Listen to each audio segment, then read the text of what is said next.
Hello, hello, hey, sweet people, and welcome to another episode of Inglês no Cru Rádio. My name is Foster Hodge. I'm an English teacher, and as always, I am here with the beautiful, the tremendously gracious and kind. Who am I here with? I don't know if I'm gracious and kind. Maybe kind, but gracious? I don't know. Alexia, hi. How are you, Foster? I am doing well, thank you, and you are all of those things. So, Alexia, it is raining a lot here Here as from well. a hurricane or something. It's raining in Porto. It's a rainy day. Yes, it's a rainy day. And Foster, I must say, as you guys know, that we are recording this remotely. I'm in Porto. Foster is in the USA, South Carolina. I miss you, amor. I barely Miss can you. hear you. You can barely hear me. Yeah, it's like Can you hear me now? cutting our voice every 5 seconds. What about now? Keep going. Keep on going. I'll let you know. Okay. Sorry for the technical difficulties. So, for the last 4 or 5 episodes on the show, we have been talking about technology, about our phones, about productivity, attention, distraction, all of these things that are incredibly relevant to our lives in the 21st century, even more so during a global pandemic. This conversation started with a question from one of our students, Bruno. Hey, Bruno. He was asking about using his phone as a study resource or a study tool. And we continued this conversation talking about a new documentary on Netflix called The Social Dilemma. And if you didn't listen the last episodes, go back and go ahead and listen from the beginning. Yes. Start with the episode where we answer Bruno's question and then go from there. Can I ask you one thing before we start the really deep stuff? When two people say the same thing at the same time, how do you say it? Jinx. Do you know how it is in Portuguese? At least I in knew it. I Brazil. can't remember. Whoa! Can you hear the rain, amor? Wow! It's called mandrake. Ah, I knew that. Mandrake. Sim. Yeah, there was a famous HBO series from the 90s from Brazil that I watched when I was first learning Portuguese called Mandrake. Mandrake, exactly. Cool. Yeah, in English we say jinx. Jinx. Okay. Yeah, and when we were little kids, we said jinx. 1, 2, 3, you owe me a Coke. I don't know how Coca-Cola kind of intervened in that situation, but whatever. Yeah. Okay, so we have been talking principally about the individual effects of technology use, like how our phones and all of these things are making us more distracted. They are not helping our attention, kind of just making us dumber humans in general. But today, we're going to talk about the big picture. This is something that they really explain well in the documentary The Social Dilemma. So, we are going to talk about the global effects of this huge worldwide experiment that we are doing to humanity right now. Does that sound good? Yeah. Okay. So, Alexia, where would you like to begin? I think it would be helpful for you to give some of your first impressions about the worldwide effects that you learned about in the documentary. Because, as you know, I've been talking about and thinking about these things for a long time, so I can kind of get very complicated very quickly. So I think it's better if you start with the basics. I mean, I think that personally, nowadays, with everything that is happening in the world, everyone knows about everything. And those people, including me, we have our own truth, right? So I think that the most crazy thing for me is that nowadays we can't talk about some subjects with our families, with our friends to avoid a big discussion. or to avoid the big argument. Sorry. Precisely. Yes. Just to clarify, in English, a discussion is Discussão almost just like a saudável. conversation. Yeah. And then an argument. É uma discussão. Yeah. So for me, I think that the lack of communication about everything, it is what is worse about the world. Yeah. Okay, I definitely agree with you. I think I would make just a small clarification to that argument. I think the lack of communication is more of a symptom, and the idea of objective truth is more the root problem, if that makes sense. Mm, yeah, I mean, we come from two different cultural backgrounds, right? You grew up in the United States, I grew up in Brazil. You grew up in a small city, I grew up in a big city, right? But we had more or less the same resources to study and to talk about stuff. We had books, we had our teachers, and we had our families. We didn't have computers, we didn't have Google, we didn't have anything. So, Mm-hmm. from the beginning of our lives to I would say 15 years old, more or less, we had those people, actual people, talking about stuff that they knew because of newspapers, because of the news on the TV, and because of they studied. Because of what they studied. Yeah. Nowadays, all of us and our parents and our teachers and everyone, we have different resources that comes from the same thing, which is Google. Yes. Okay, that's a great point. Let's explore this point more deeply. I'm feeling so smart right now talking about this because it's very hard. You're doing an excellent job. Okay, so I agree with you. In the past, we did have a more objective sense of truth and facts and reality. This is not a totally new thing. Like if you imagine the differences in our cultural backgrounds. Like in school, we did not learn about Latin America or Brazil. That was not a thing. So there are differences in our worldviews, right? Mhm. Yeah, starting with the continents. This is crazy for me.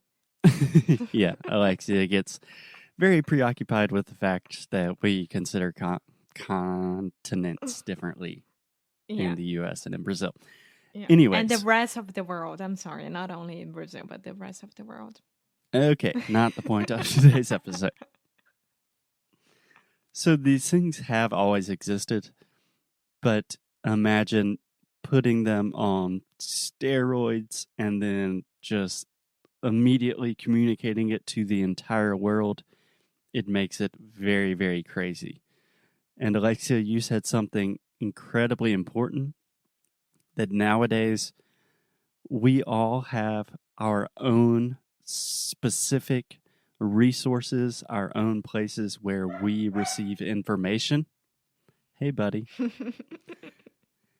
And we are all receiving different information, but for the most part, we are receiving this information from the same sources, which is to say, Google, Facebook, all social media, different news outlets.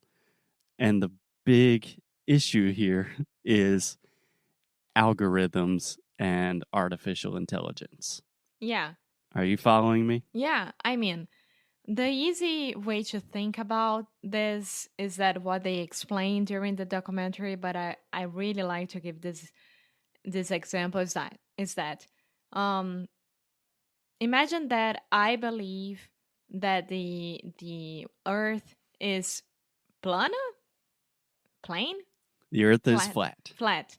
Imagine that the earth is flat, and I, of course, typed this on Google and made my researches about it, found some groups that also have people who believe that.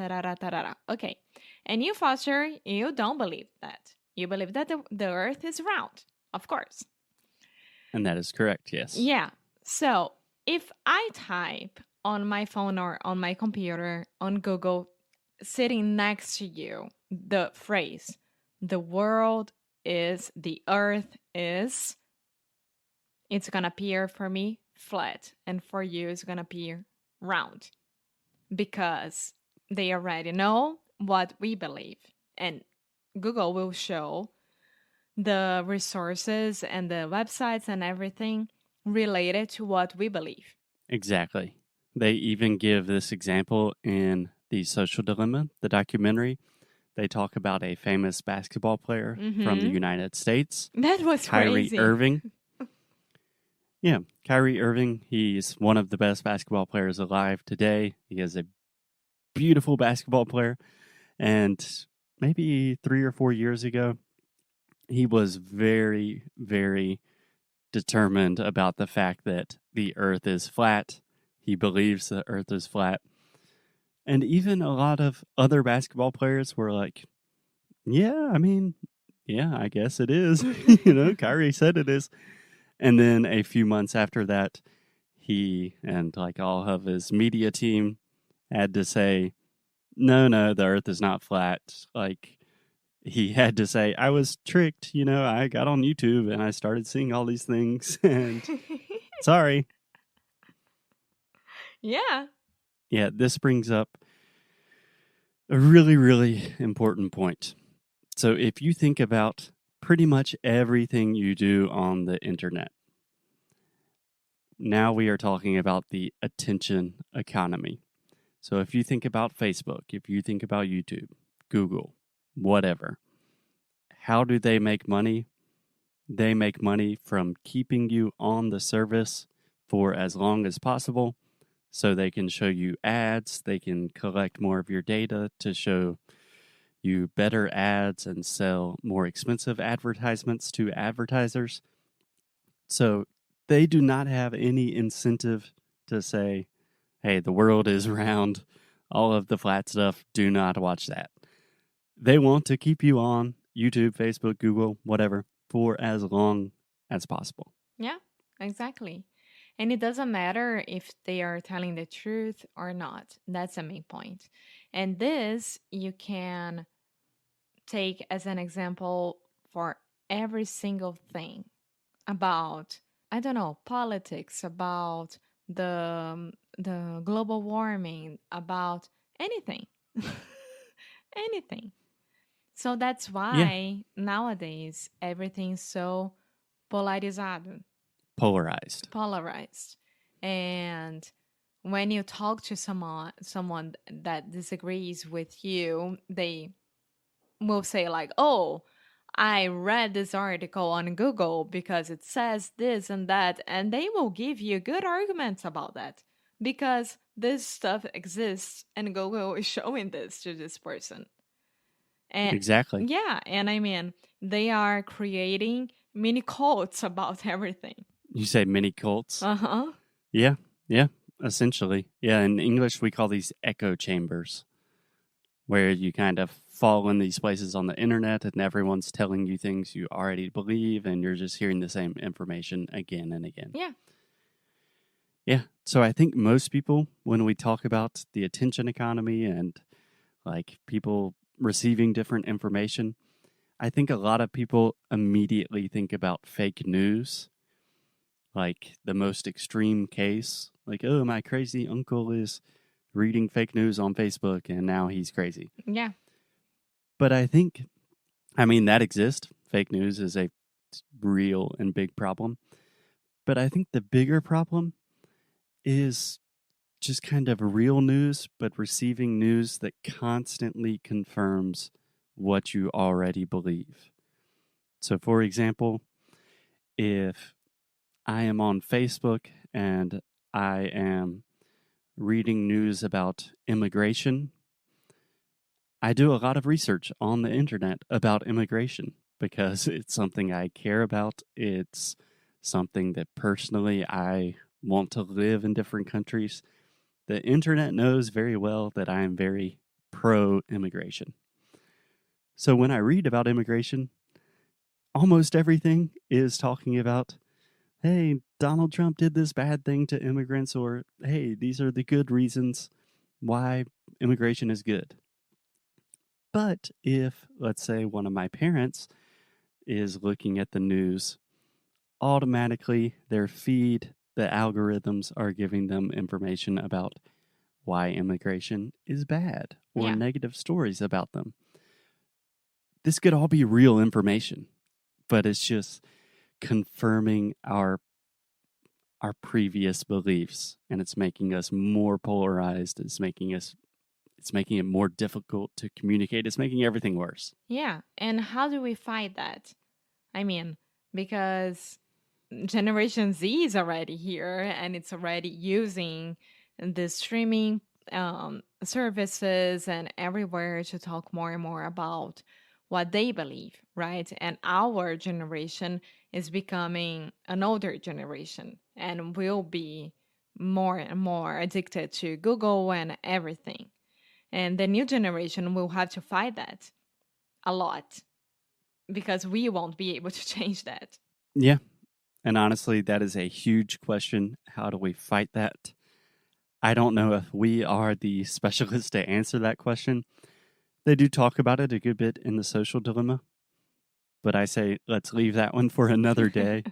And for now, just recognize, okay, all of these people that you are disagreeing with, the fights that you are having with your family about politics or cultural issues, a lot of these things, it's not your fault. It's not the fault of the other person, but we are actually in a system that promotes that kind of thinking, that kind of behavior. Yeah. And remember that you don't own the truth. I don't own the truth. And yeah, neither your parents or your family. So communication between people and reading and being much more aware of what's happening, reading about both sides, it's extremely important nowadays because you can't be against of one thing forever and you can't be on the side the right saying that the right side is that one forever as well. You had to have bom senso to understand what's happening and from that on be yourself and fight for what you believe. Yeah, I think that is the fundamental question. If you ask most people, who owns the truth? Most people will think that's a ridiculous question and say, no one owns the truth. The truth is just truth, right? It's totally objective and no one owns it. I would argue in our current world, in the current environment, people do own the truth. And they are big tech companies. And that is a very dangerous, scary, complicated situation. Yeah. Yeah. So be careful, you guys, and go watch The Social Dilemma on Netflix. It's amazing and it's very scary. Okay, on that happy note, we will talk to you guys tomorrow. Bye! Muito obrigada por ter escutado mais um episódio aqui do Inglês de Necrorádio. É muito bom ter você juntinho assim de nós. Faz muito, muito carinho no nosso coração, digamos assim. Então você que está interessado em saber mais sobre os nossos produtos e saber mais sobre a gente, o que a gente oferece para vocês em relação a estudo, a challenge, a curso, vá lá no inglesdenecro.com e você pode ver mais sobre as worksheets, por exemplo. Yeah. If you want to really improve your English, if you want to learn more about the ways you can do that and just connect with us on a deeper level, go to inglesdenecro.com. And as always, keep up the good fight. And lose well. See you guys tomorrow. Bye.